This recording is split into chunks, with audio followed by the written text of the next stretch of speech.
Oh,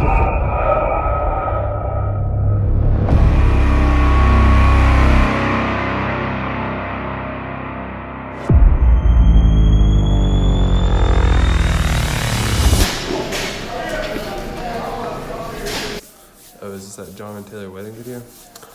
Let's get it.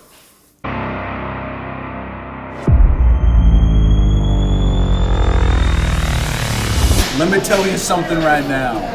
They don't put wedding bands on smooth hands. You gotta go earn it. When the bridesmaids aren't cheering, when the groomsmen ain't there, and when it's just you and your spouse, you gotta go earn it.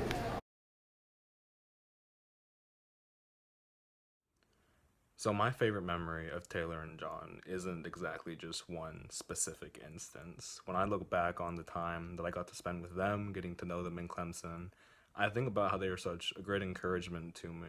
As believers, they were both such great examples as individuals and as a couple. It was a really sweet thing for me to have in my life, and it still is. I hold it very dearly. John and Taylor's story is already 9 years in, and so it's kind of hard to have a favorite memory, but maybe that is my favorite part, is that it's been fun to watch their story unfold, to watch them start noticing each other and then pretend not to notice each other, and then wanting to make sure each other knows that they notice each other, but of course they don't want anyone else to know they notice each other, to eventually they don't care who notices, and then of course eventually they tell the world that they really like each other, and just watching that unfold over the last 9+ years has been a lot of fun. We are so excited for you, Taylor and John, and I wanted to share quickly my favorite memory of you two. It's definitely going to have to be sending you guys off to your high school prom. One of my favorite memories, personal memories, and memories of you guys. So fun to watch you guys through the years. We're so excited for you. I have a story to tell about Taylor. I first met her at the graduation of John and Ben from high school and met her with a hug. Moments later, I saw Tracy and I said, the last grandson's girlfriend that I hugged, he married her. Tracy replied, it's a little soon for that. Okay, Tracy, is it still a little soon for that? That's my story. My favorite memory of John and Taylor was when we went to New Orleans together. I think it was the first time I actually spent time with them together, and it was just cool to see like their interactions and stuff, and it was just a really fun time. My favorite memory with the couple would be exploring around Chicago for fall break. Just getting to see them interact with each other and just have a lot of fun as a group. Once Jonathan and Taylor got into high school, they weren't officially dating, but everybody knew they liked each other. And one day I remember sitting in the house and Jonathan came up and said, I think I'm going to take a walk. I said, okay, where are you going to go? Oh, just out in the neighborhood. Well, at the time we lived not too far from Bailey's, and once I figured this out, he'd been going up to a park, and somehow Taylor just seemed to be taking a walk about the same time, and so we got to talking to the Baileys. Yeah, Taylor's been taking a lot of walks lately, and so they just happened to meet up, and it was a lot of good exercise, I'm sure, getting those walks there. But has anybody told the story about their walks? I just remember sitting in the living room with my dad one afternoon, and John starts heading towards the garage, and he goes, hey, I'll see you guys later, I'm going for a bike ride. And this, without even skipping a beat, my dad goes, oh, hey, have fun with Taylor. And he just looks over, and then he walks out the door. And, I knew that they had been going on some walks. This was pretty soon before they started dating officially, but I didn't know that my dad knew, and I just thought that was the funniest thing. We laughed, pretty hard about that. But they had a lot of those moments, the slick but not so slick kind of things.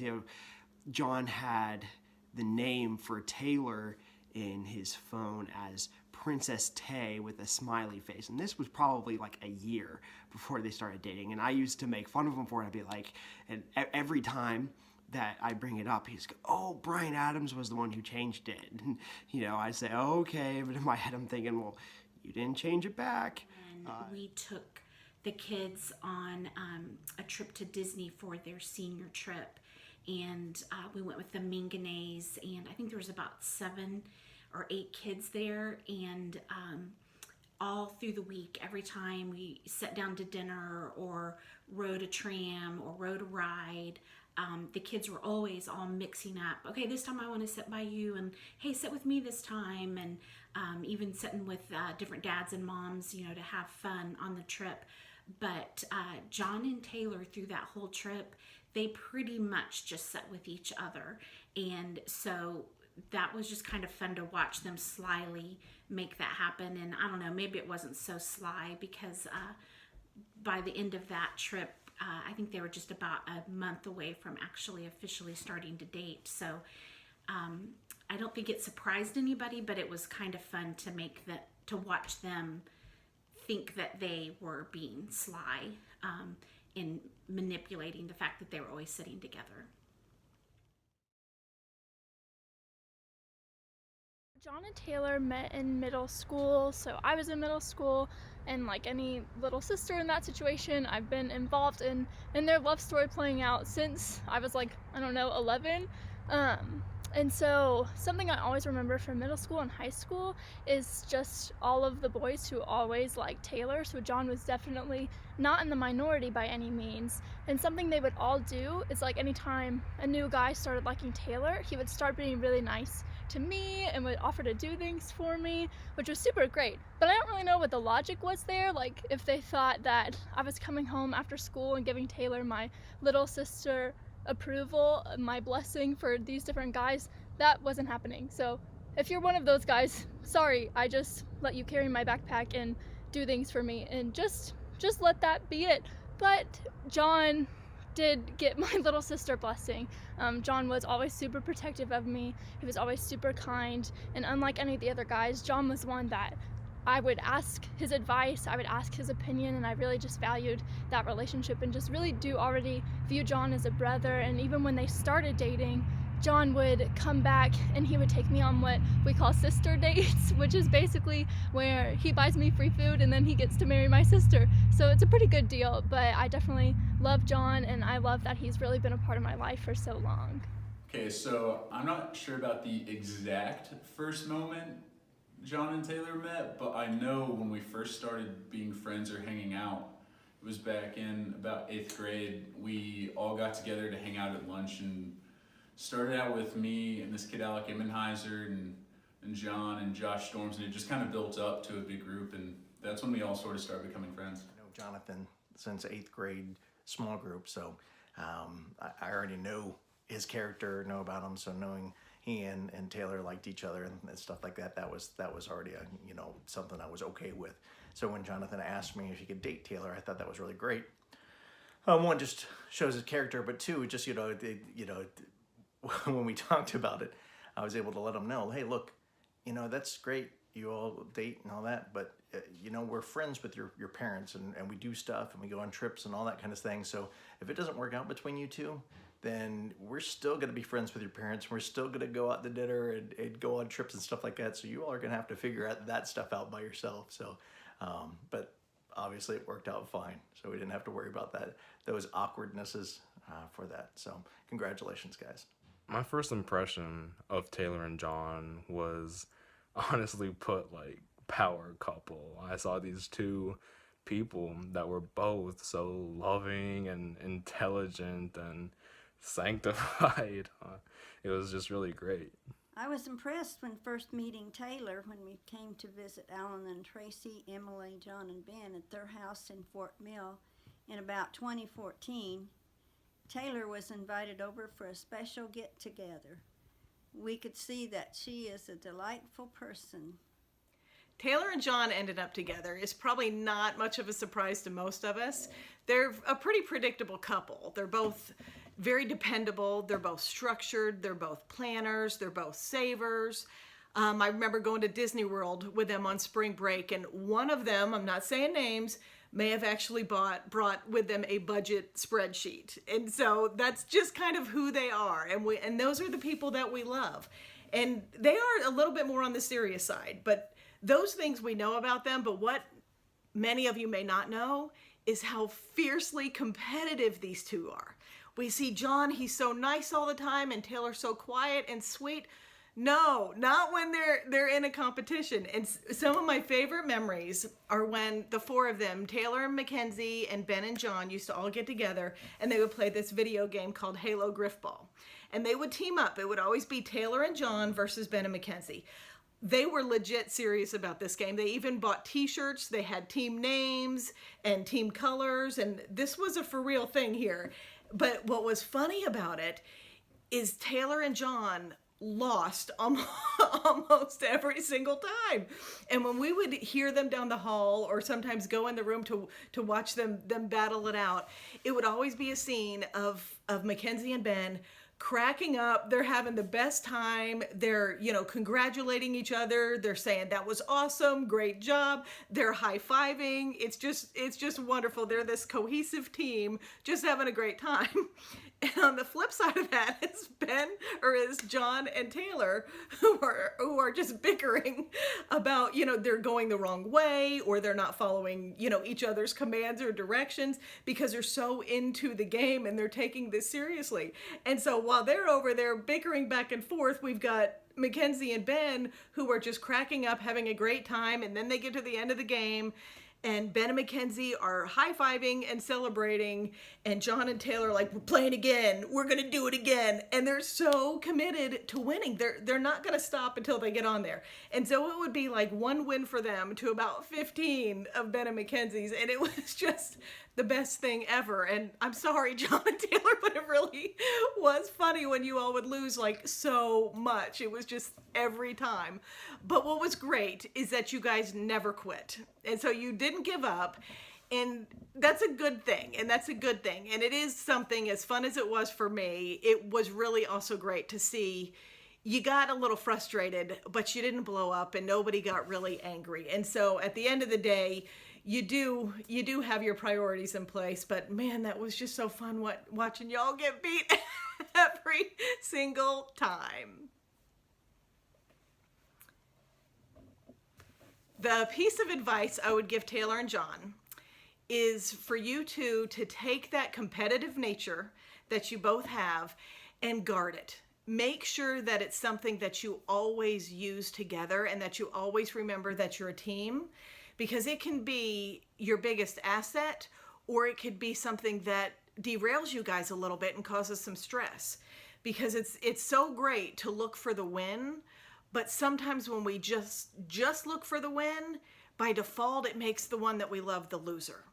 And that's not what we want to do. And so if you guard that competitive nature and you remember that you're still on the same team and that you're always on the same team, then your goal's not for the win, it's for the win-win, which is for both of you, which is a lot of meeting in the middle, which is a lot of sacrifice and a lot of love and a lot of giving.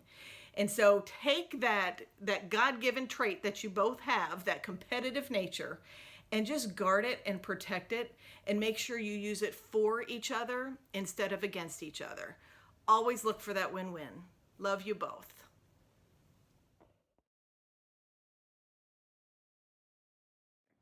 So what Taylor needs to know about Jonathan is that he is actually a founding member of a little known Christian music group called Christ 5. We wrote many great hits in our short time together before the band had to break up because we couldn't decide on who should be the leader of the band and who should be the drummer of the band. So sadly it was short-lived, but that was a special time in his life for certain. Jonathan is one that once he decides to do something and puts his mind to it, he just jumps in with both feet. No looking back, it's full bore ahead. And one thing that I think Taylor needs to know about John is that he is super fun to scare. He has the best reactions. He screams so loud. And it's super funny, and I truly, truly think it would be beneficial to your marriage if you just scare him every once in a while, because it's really funny and it makes for some really great memories.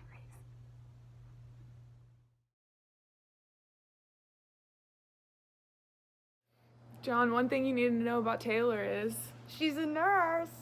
she's going to be working 12-hour shifts, so when she gets home from taking care of all those people, she's going to need you to take care of her.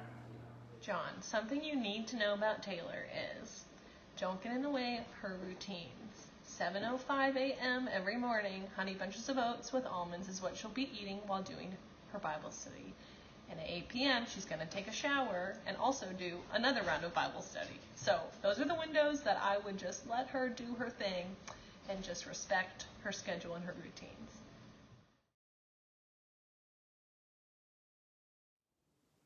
As an unmarried man, the advice that I would give John and Taylor for their marriage is just what I've heard, that marriage is a constant sacrifice. But as I've already seen that exemplified in their relationship, I think you guys will be pretty good.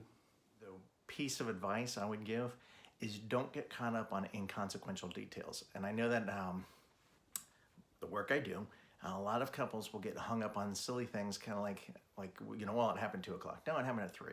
No, it happened at 2. It happened at 3. It just doesn't matter, guys.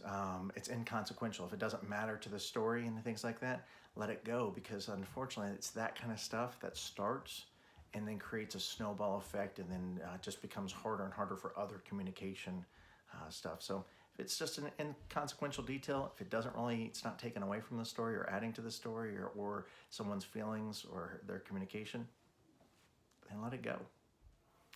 My advice for you is to enjoy life as a couple. Enjoy your marriage together. Just work on your marriage. Do little things for each other. Just show your love in those ways. And show your love by serving others. You'll get the best benefit from that, and just knowing that you're accomplishing something together, and you're showing God's love to those around you. You'll hear a lot that marriage or healthy marriages are supposed to be 50-50, with each person pulling their weight, doing their part of the work to contribute to the marriage. And then you'll hear some people say that, no, it's supposed to be 100.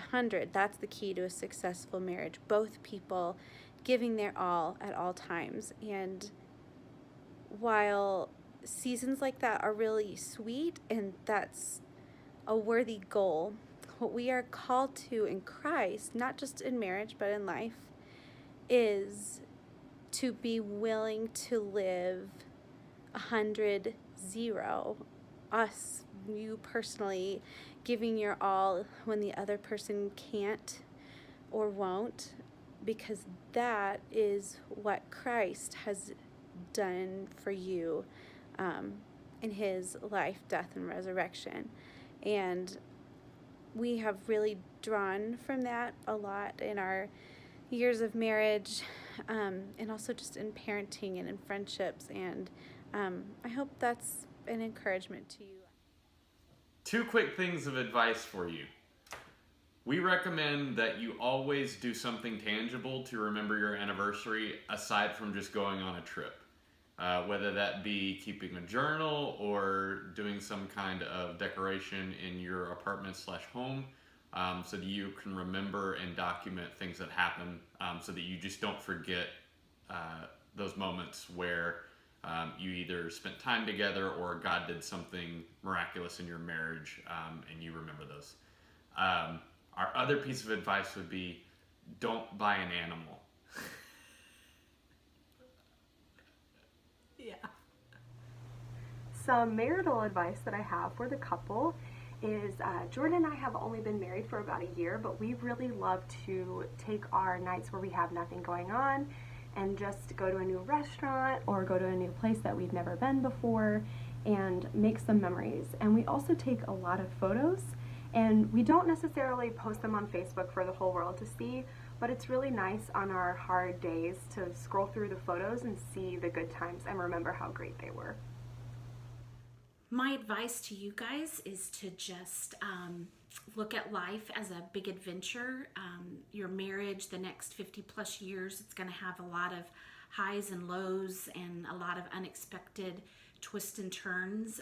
But as you just look at it all as just one big adventure that God has you on, I think that helps kind of smooth out the rough edges and put you on the same team as you're just navigating what exciting things God has in store for you. And I think viewing your life as an adventure is a great way to just navigate marriage.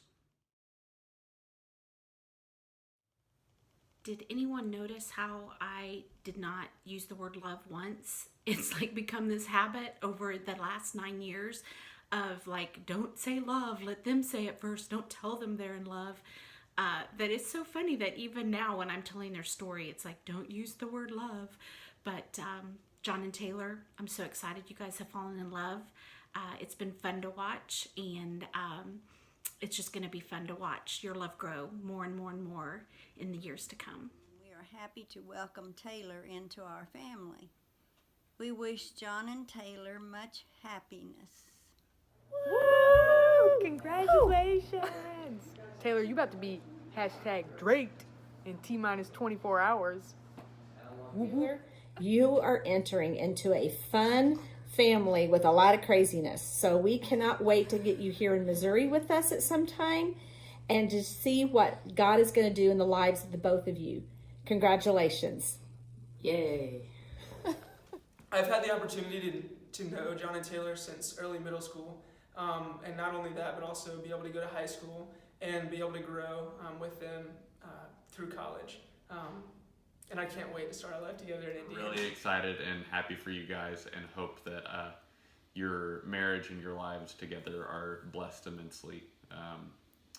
So, cheers. We love you. Congratulations, John and Taylor. We're so excited for you guys and for all that's ahead for you in your marriage. We just hope that this video has served as an encouragement to you guys, just to show you how much we all love you and how big a part you've played in so many people's lives already. It's been such a blessing to see how God has worked individually through you guys in these past years to reach even the nations for His glory. And we just know that God is going to work so much more powerfully through you guys as a couple, and that you guys will be able to reach so many people that neither of you guys could have reached on your own. And that's just so exciting. So we're praying for you as you go into your marriage, and we just wish all the best for you.